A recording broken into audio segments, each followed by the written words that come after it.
Venimos delante de ti, Señor Dios, después de haber estado un tiempo en tu presencia, a escuchar tu palabra, Señor, a escuchar algo nuevo, algo que edifique mi vida.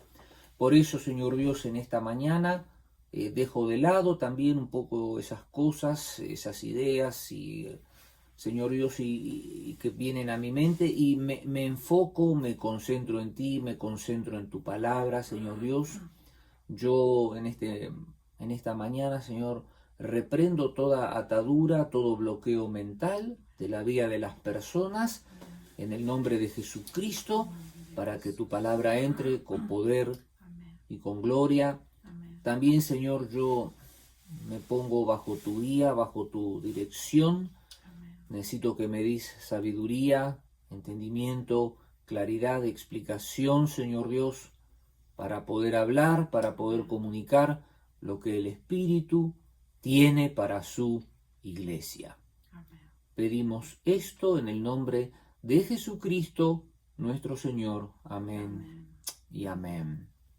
Amén, mis hermanos, para los que tienen su Biblia, para los que tienen su tableta o su celular, voy a estar leyendo el capítulo 21 del Evangelio de Juan, versículos 1 al 14, una nueva aparición de Jesús.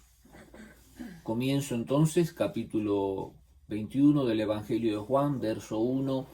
Dice: más tarde Jesús se apareció nuevamente a los discípulos junto al mar de Galilea. Este es el relato de lo que sucedió. Varios de sus discípulos se encontraban allí. Simón Pedro, Tomás, al que apodaban el gemelo, Natanael, de Caná de Galilea, los hijos de Zebedeo, Santiago y Juan, y otros 2 discípulos. Y Simón Pedro dijo: me voy a pescar. Nosotros también vamos, dijeron los demás. Así que salieron en la barca, pero no pescaron nada en toda la noche. Al amanecer, Jesús apareció en la playa, pero los discípulos no podían ver quién era. Les preguntó: amigos, ¿pescaron algo? No, contestaron ellos. Y entonces él dijo: echen la red a la derecha de la barca y tendrán pesca. Ellos lo hicieron y no podían sacar la red por la gran cantidad de peces que contenía. Entonces el discípulo a quien Jesús amaba le dijo a Pedro: es el Señor. Y cuando Simón Pedro oyó que era el Señor, se puso la túnica, pues se la había quitado para trabajar, se tiró al agua y se dirigió hacia la orilla. Los otros se quedaron en la barca y arrastraron la pesada red llena de pescados hasta la orilla, porque estaban solo a unos 90 metros de la playa, y cuando llegaron encontraron el desayuno preparado para ellos: pescado a la brasa y pan. Traigan algunos de los pescados que acaban de sacar, dijo Jesús. Así que Pedro subió a la barca y arrastró la red hasta la orilla. Había 153 pescados grandes y aún así la red no se había roto. Ahora acérquense y desayunen, dijo Jesús. Ninguno de los discípulos se atrevió a preguntarle: ¿quién eres? Todos sabían que era el Señor. Y entonces Jesús les sirvió el pan y el pescado. Y esa fue la tercera vez que se apareció a sus discípulos después de haber resucitado de los muertos. Qué pasaje hermoso, qué circunstancias no estaban viviendo los discípulos. Jesús ya se les había aparecido, ya sabían que había resucitado y Jesús les había dado un mandato especial y el mandato era que tenían que esperar hasta que llegue el Espíritu Santo. Esa situación de espera era una situación bastante especial, porque ellos es como que tenían que hacer algo, pero tenían que esperar. Entonces provocó esa incertidumbre de qué hay que hacer, qué es lo que se hace, qué no se hace. Entonces, toda esta situación de incertidumbre que estaban viviendo los discípulos afecta, por supuesto que les afecta espiritualmente. Todas las situaciones de incertidumbre a nosotros nos afectan espiritualmente. Ayer tuve la oportunidad de ir a la óptica y me hice anteojos nuevos porque realmente los viejos estaban tan rayados. Y entonces la mujer o la óptica me preguntaba, dice, ¿qué va a hacer usted? Le digo, mire, yo no sé qué va a hacer en los próximos 2 meses. Me dice, pues nadie sabe qué es lo que va a pasar en los próximos 2 meses. Le digo, bueno, y yo le había hablado que era, me preguntaba a mí de qué trabajaba, yo le había dicho que era pastor, pero digo, bueno, ¿qué va a hacer? Nuestra confianza está en Dios. Y la mujer se quedó callada, no dijo nada. Pero yo le di a entender, ¿no? Es decir, que Dios es la fuente de nuestra confianza, ¿no? Y, y a veces es difícil en las situaciones de incertidumbre buscar ese sentido de confianza, ese sentido de paz. Acá los discípulos estaban con esa situación de incertidumbre y acá el pasaje comienza diciendo que esta era la tercera aparición, ¿no? de Jesús, ¿no es cierto? Como decía recién, les había dicho que espere. Y esa situación de esperar a veces nosotros la tomamos como que no hay que hacer nada. Y perdóneme, mi hermano, yo un poco me resisto a la idea de eso de que no hay que hacer nada. Yo soy una de esas personas que digo, en algo me tengo que ocupar, ¿no es cierto? En algo me tengo que ocupar. Y yo creo que acá a Pedro le pasó algo parecido. Acá Pedro, en el versículo 3 dice que estaba con los otros discípulos, se ve que no estaban haciendo nada y en determinado momento Pedro dice, me voy a pescar, como diciendo, no me aguanto este momento donde tengo que esperar. Yo sé que algunos comentaristas por ahí, algunos dicen, no, que fue un cierto falta de fe. Yo no diría que fue falta de fe, yo creo que estaba con los otros discípulos, estaban ahí sin hacer nada. Yo soy de esa firme convicción y algunos otros comentaristas entienden eso, que había que hacer algo, mis hermanos, y está bien, hay que hacer cosas. Yo soy de esos que dice que no hay que, si uno tiene que salir a trabajar, búsquese un trabajo, búsquese algo, aunque no le paguen nada, haga un voluntariado. No sabe qué bendición son los voluntariados. ¿Sabe lo que es un voluntariado? Cuando usted va a donar trabajo. A veces pensamos que dar una ofrenda o algo es algo monetario. Y quiero decirte algo, hay otra forma de dar ofrenda y es la ofrenda del tiempo. Uno puede donar su tiempo, ¿no es cierto? El tema es que,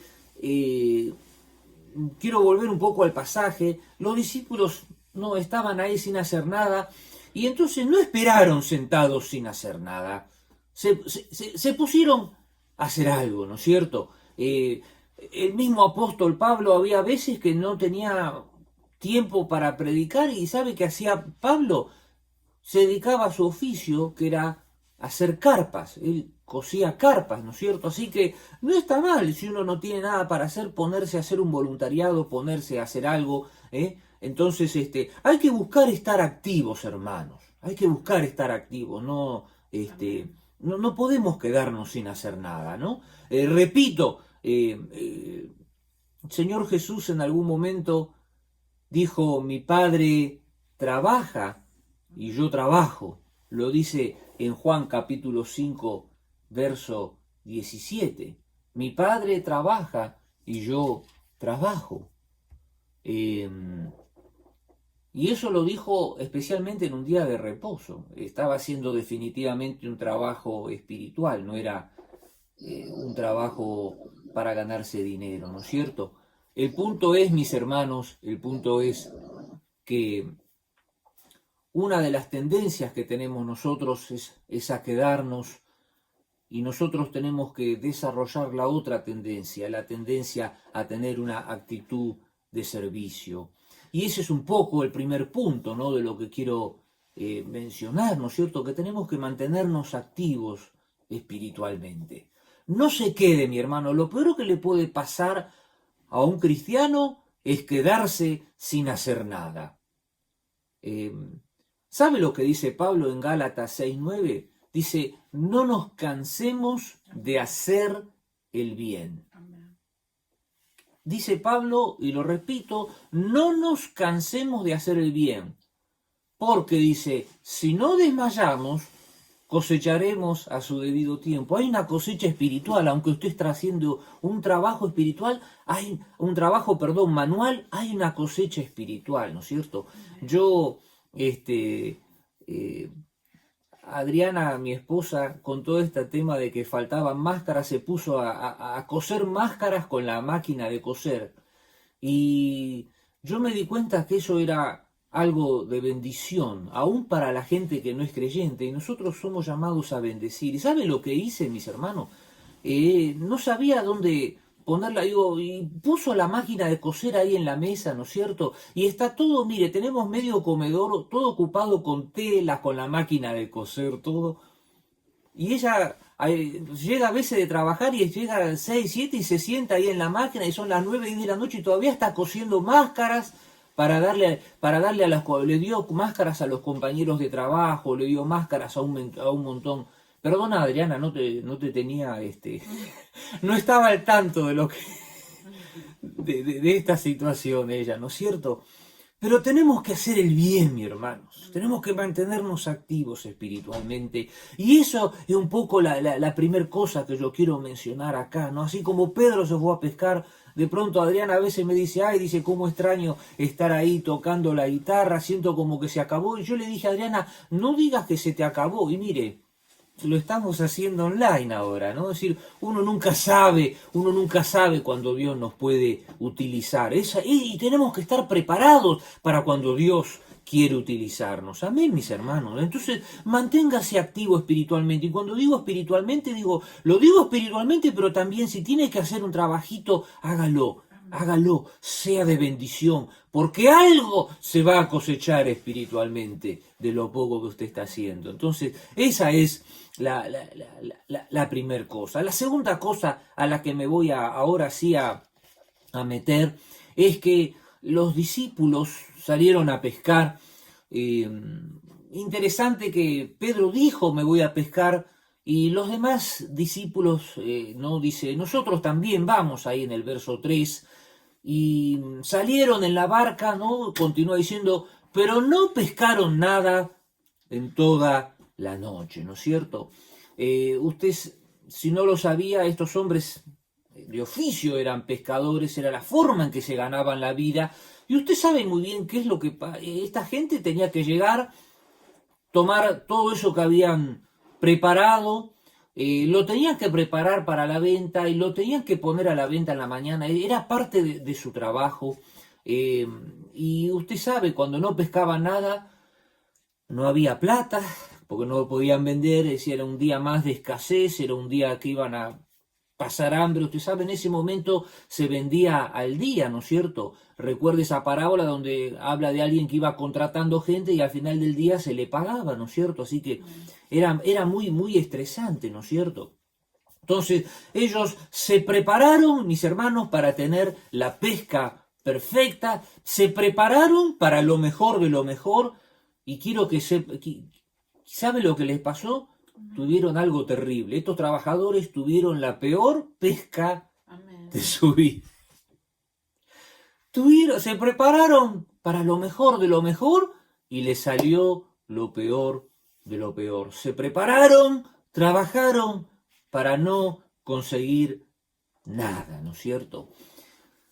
Qué situación de tristeza, ¿no? Que nos pasa cuando uno se prepara para lo mejor de lo mejor y uno no consigue nada. Yo creo que la mejor pregunta que nos podemos hacer cuando pasa eso no es decirle al Señor por qué.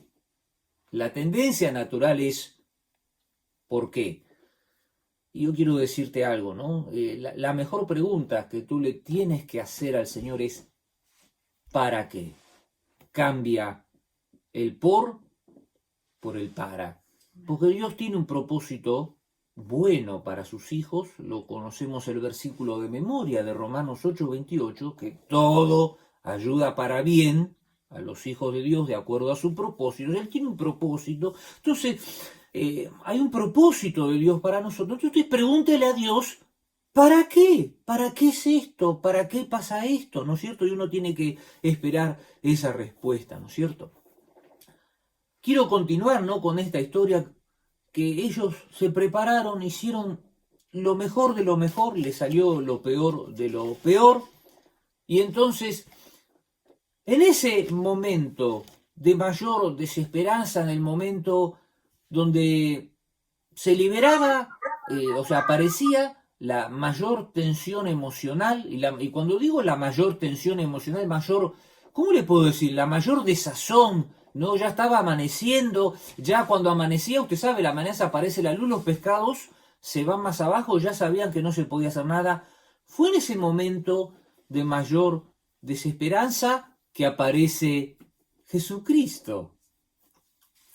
Qué interesante, ¿no es cierto? Que en el momento de mayor desesperanza, y no solo eso, Jesús les hace una pregunta, y es una pregunta que Jesús hace que hasta puede provocar un dolor emocional en nuestras vidas, como se las debió haber provocado a ellos. ¿Cuál fue el dolor emocional? Les preguntó, amigos, en el verso 4, amigos, dice, ¿pescaron algo?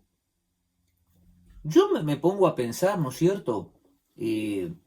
Esta persona quizás querría comprar algo, pensarán, habrían pensado ellos, aparece alguien desde lejos que les pregunta si habían pescado algo, se ve que ya quería comprar parte de la pesca y ellos, es decir, Jesús ya sabía que no habían pescado nada y les pregunta si habían pescado algo, ¿no es cierto?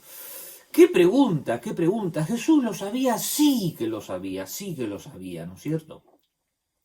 Y uno dice, ¿por qué preparó Jesús toda esta situación? ¿Por qué? Quiero decirte algo, los discípulos habían trabajado, habían dado lo mejor de lo mejor toda la noche y no habían conseguido nada. Y Jesús, quiero decirte algo, Jesús quiere esperar la confesión de tu boca de que tú has dado todo, de que tú has dado todo y no conseguiste nada. Y uno dice, ay, pastor, ¿cómo me dice eso? Yo te voy a decir por qué digo esto, porque no solo porque está en la Escritura, no solo porque se lo hizo a los discípulos, si tú te consideras discípulo, prepárate porque te lo va a hacer a ti también, porque es en ese preciso punto donde Jesús ministra sus milagros. Amén. Jesús va a esperar que tú des todo, y cuando tú ya has dado todo, y cuando ya sabes que tú no puedes dar nada, es cuando ahí Jesús va a venir y va a empezar a hacer lo que Él tiene que hacer, su intervención decisiva. En ese preciso momento es cuando Jesús opera sus milagros.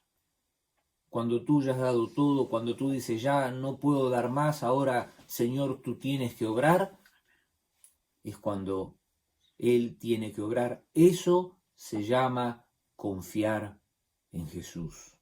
Significa que tú no te puedes apoyar en ninguna otra cosa que no sea el Señor. Eso es confiar en Dios. Hace unos domingos atrás les mencioné el tema de cuando Jesús resucitó a Lázaro. Marta se acercó a Jesús en Juan 11:39 y le dijo, Jesús, le dice, ya hace 4 días que está muerto. La versión vieja dice, hiede ya. La versión nueva dice, hay un olor espantoso. la idea de Marta se lo estaba diciendo, pero se lo estaba diciendo en forma como de reclamo a Jesús. Si hubieras venido antes, ¿no es cierto? Se lo estaba reclamando. Y Jesús le contesta, ¿no te he dicho que si creyeres verás la gloria de Dios? Todavía ella, a pesar de todo, no estaba confiando, ¿no es cierto? Y Jesús quiere que confíes plenamente en Él, que no confíes en tus fuerzas, que tú hagas lo mejor de lo mejor y está bien, estamos de acuerdo. Pero hay un momento donde tú tienes que esperar la intervención de Dios. Quiero que sepas algo, Jesús siempre, siempre se va a aparecer en el momento perfecto. No es cuando tú lo decides.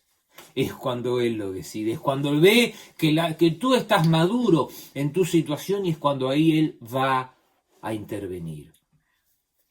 Entonces, este es un poco el segundo punto, ¿no? Que se va a aparecer Él en el momento perfecto, que es el momento de tu maduración espiritual en confiar en Él, ¿no es cierto?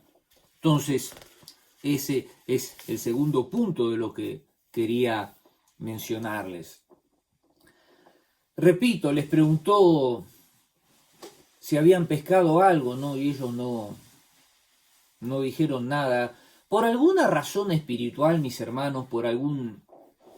Dice, no sé si era, no, yo no sé si era una razón espiritual o una razón natural, pero los discípulos no lo reconocieron. No sabemos por qué, hay un montón de explicaciones. La idea es que Jesús, usted sabe, cuando quiere se da a conocer, ya lo hemos visto con los dos que caminaban en Emaús, la misma María Magdalena no lo reconoció, después se dio cuenta, ¿no?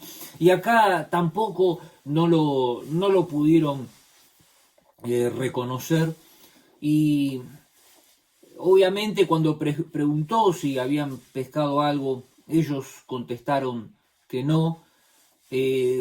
Obviamente estos hombres estaban desmoralizados, ¿no? Habían perdido ese entusiasmo, habían perdido toda esa, ¿cómo les puedo decir? Esa dinámica, esa fuerza, esa energía de saber de lo que produce, ¿no? Sus manos, hace algo.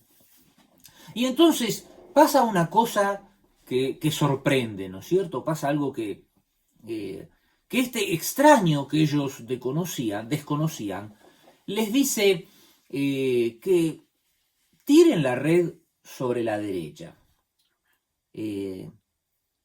Qué cosa extraña, ¿no es cierto? Estos hombres, estos perfectos pescadores, de pronto se aparece un extraño y les dice cómo tienen que pescar. Te voy a ser sincero, ¿cómo te sientes cuando tú eres un experto en algo o en lo que estás haciendo y viene alguien de afuera y te dice, ¿no es mejor esto? Y uno, lo primero que pensaría es, ¿quién se cree? ¿Quién se cree este me viene a enseñar a mí qué es lo que tengo que hacer? ¿No es cierto que esa es la reacción natural? De hecho, uno recuerda la primer pesca milagrosa. En la primer pesca milagrosa, Pedro le dice al Señor, Señor, hemos estado pescando la noche y no conseguimos nada. Y entonces Pedro le dice, mas en tu nombre echaré la red. Y entonces Pedro no lo dijo por fe. Pedro no lo dijo como una expresión de fe, como diciendo, la voy a echar en tu nombre porque van a salir. En realidad lo que Pedro estaba tratando de hacer era sacarse la responsabilidad de quedar en ridículo. Sí, mira, la voy a tirar porque tú lo dices, pero no porque yo. El que sabe, te lo recomiendo. O sea, él dice, la voy a echar en tu nombre. Y en ese momento, usted recordará el pasaje que de pronto la red también se llenó, se desbordó, y entonces ahí Pedro sintió temor. ¿Y por qué sintió temor? Porque se dio cuenta que había pasado espiritualmente algo, ¿no es cierto? Se ha dado cuenta que había algo más grande espiritualmente Y eso es lo que tiene que producir en nuestras vidas la presencia del Señor. Produce un temor, pero no es un temor que nos asusta, es un temor de reverencia, es un temor de respeto. No sé si me entiende, mi hermano. Entonces le vino ese temor de respeto, de reverencia. Y ahí fue cuando le dijo que lo iba a hacer, ¿no?, pescador de hombres. Y ahora el Señor lo vuelve a llevar por la misma situación. Por alguna razón desconocida, esta vez no cuestionan, no dicen nada. Le vuelve a decir, echen la red a la derecha de la barca. Dice, y tendrán pesca. Yo no sé por qué extraña razón, pero en el verso 6 dice que ellos lo hicieron y no podían sacar la red por la gran cantidad de peces que habían conseguido. Y acá pasó una cosa insólita, ¿no es cierto? Este milagro abrió los ojos espirituales de Juan, porque automáticamente, pescador experto, ya había visto milagros de pesca y otra vez hoy dice, es el Señor, dice, es el Señor. Y Pedro automáticamente, ¿qué pasa cuando escuchó que es el Señor? Ay, usted sabe cómo es Pedro, no se pudo aguantar, ¿no es cierto? Y ahí dice que se puso la túnica y se zambulló. Es interesante notar, mis hermanos, que no es la primera vez que pasa algo entre Pedro y Juan. Si uno lee las escrituras, dice que cuando María Magdalena fue con el reporte a los discípulos de que se habían llevado el cuerpo del Señor, dice que Pedro y Juan fueron corriendo a ver que Juan fue primero y llegó y vio, dice, pero no entró, ¿no? Eso lo dice ahí en en el capítulo 20 de Juan, que leímos hace 2 o 3 semanas atrás. Pero dice que Pedro llegó después y entró y dice que vio los lienzos, que vio todo. Y se quedó, dice, asombrado. Se quedó como perplejo, ¿no? Se quedó fascinado por lo que, obviamente, si alguien se va a llevar un cuerpo, no se va a llevar los lienzos también, no se va a llevar algo que está en mal estado, ¿no es cierto? Esa era la idea. Pero el pasaje continúa y dice que Juan también vio y entró, dice, y creyó. Y habíamos dicho que Juan fue la primera persona que creyó en haber visto el Señor, ¿no es cierto? Y acá otra vez Juan fue el primero que vio y creyó. Y entonces es como que Jesús estaba armando de cierta forma el equipo perfecto, el equipo de Pedro y Juan. Juan era la persona que de pronto discernía las cosas espiritualmente primero.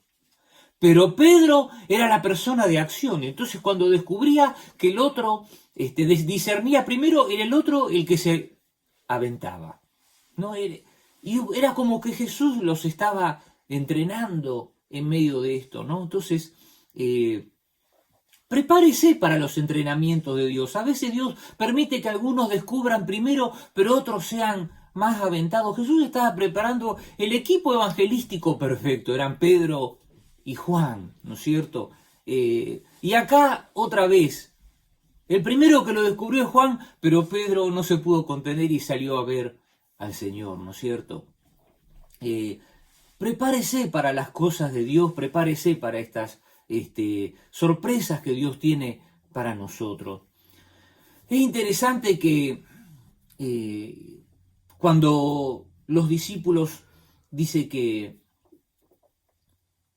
juntaron toda la red y se acercaron a la orilla, Pedro ya había llegado y juntaron la red, dice que estaba llena, y cuando llegaron, dice, encontraron el desayuno preparado para ellos, pescado a la brasa y pan.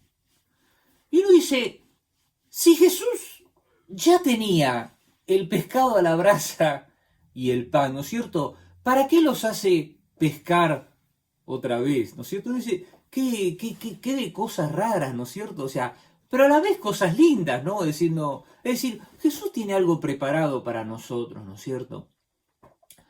Y específicamente Jesús les preparó lo que ellos estaban buscando. ¿Qué era lo que estaban buscando? Pescados para alimentarse, ¿no es cierto? ¿Y con qué lo recibe? O sea, Jesús ni siquiera tenía que haberlos hechos pescar. Él los hubiera llamado, los hubiera venido y ya tenían... Pero les hizo hacer. Esto nos deja 2 o 3 lecciones, mis hermanos. La primera es que Jesús preparó lo que ellos buscaban. Jesús preparó lo que ellos buscaban. Es decir, Jesús ya sabe qué es lo que necesitas. Y eso es lo que dice en Mateo 6:32, ¿no? Es decir, el Padre en los cielos ya sabe qué es lo que ustedes necesitan, ¿no? Y conoce todo lo que viene después, que no nos tenemos que preocupar, ¿no? Por toda la comida, la bebida, el pan, que de eso se ocupan los que no creen en el Señor. Jesús le preparó lo que ellos tanto ansiaban, ¿no? El alimento, la comida, ¿no es cierto?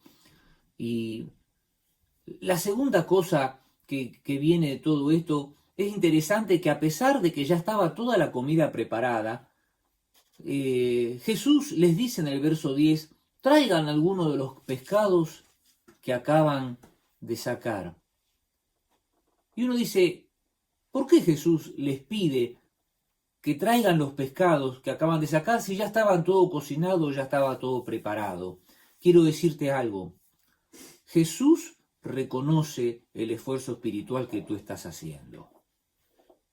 ¿Qué habían estado luchando y trabajando ellos? Por pan, por pescado. Lo estaban haciendo con buenas intenciones. Si no lo hubieran hecho con buenas intenciones, si lo hubieran hecho como un rato de distracción y qué sé yo creo que Jesús, no sé, y esto es una idea personal, no hubiera hecho nada, ¿no?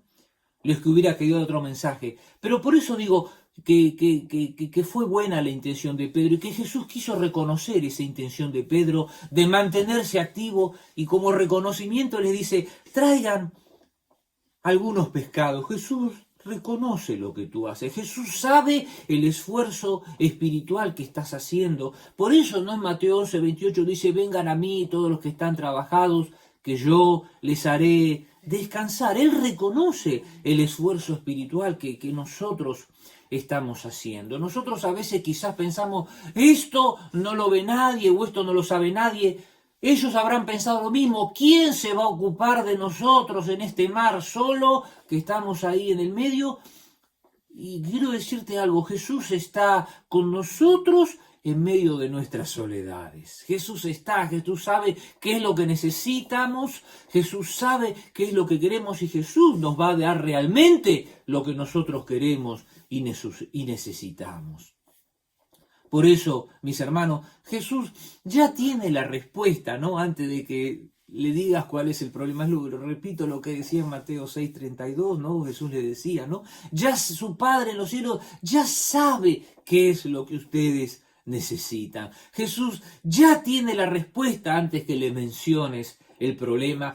Y Jesús quiere que nosotros lleguemos a esa clase de confianza en Él, ¿no? Que nuestra confianza sea total y absoluta, que las cosas, Señor, que las necesidades, los problemas de la tierra no nos quiten la paz, no nos quiten la intensidad de la relación espiritual que yo tengo que tener con el Señor. Si nosotros tenemos esa confianza, esa seguridad, van a pasar un montón de cosas, ¿no? Por eso el salmista decía que pueden caer 1000 a tu derecha y 10.000 a tu izquierda, dice, pero a ti, dice, no te tocará. Te van a pasar un montón de cosas raras, pero espiritualmente nosotros vamos a estar con el Señor. Y eso era lo que Jesús quería que sus discípulos aprendan con esta pesca milagrosa, ¿no es cierto? Hay algo de Dios para nosotros, hay una recompensa espiritual cuando tú te esfuerzas espiritualmente, hay algo de Dios. Entonces, no te lo pierdas, no te lo pierdas. Podemos decir amén, mis hermanos. Señor Dios, gracias, gracias por tu palabra, gracias por esta pesca, Señor Dios, que nos ha dejado tantas lecciones. Señor, en este tiempo que estamos encerrados, ayúdanos a mantenernos activos espiritualmente, haciendo cosas, pero haciendo cosas con sentido, Señor Dios, haciendo cosas sin descuidar lo principal, que eres tú, Señor Dios. No queremos caer en la apatía espiritual, no queremos caer, Señor, en la insensibilidad espiritual en medio, Señor, de este tiempo que estamos, Señor, restringidos, Señor Dios, a estar en nuestras casas o a restringirnos a hacer pocas actividades. Señor, ayúdanos a mantener el fuego del Espíritu, Señor Dios, vivo en nuestras vidas.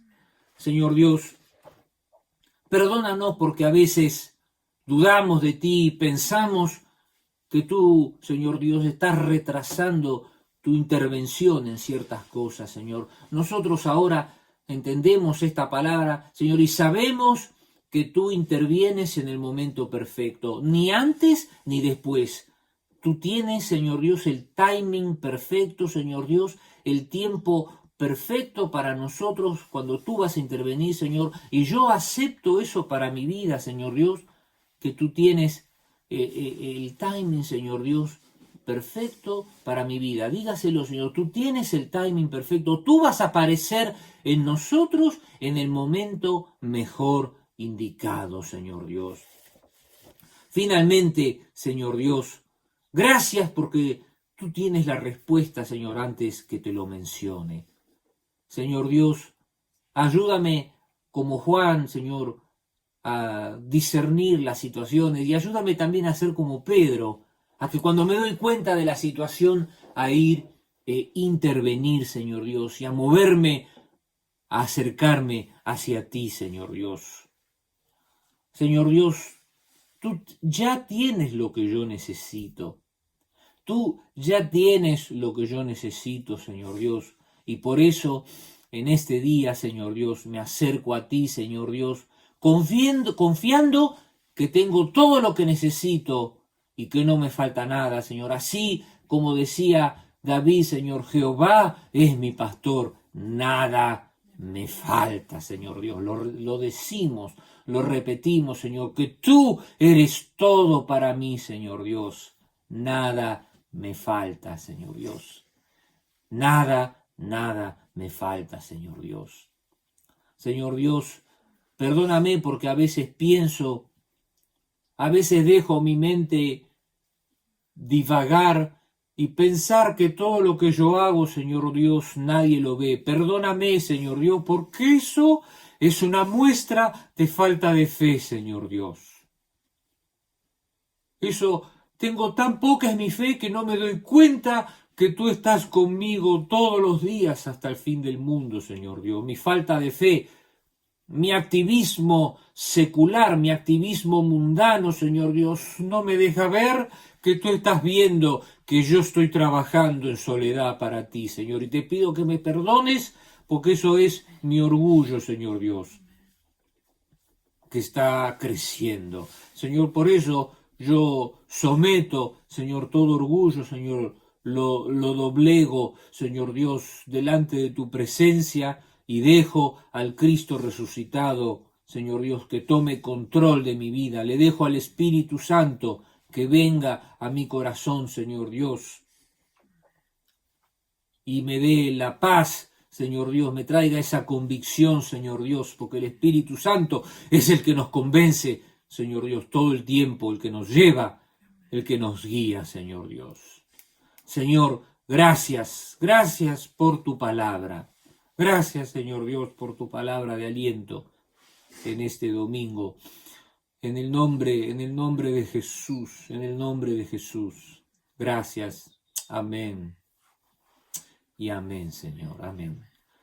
Amén, hermanos. Dios se les bendiga.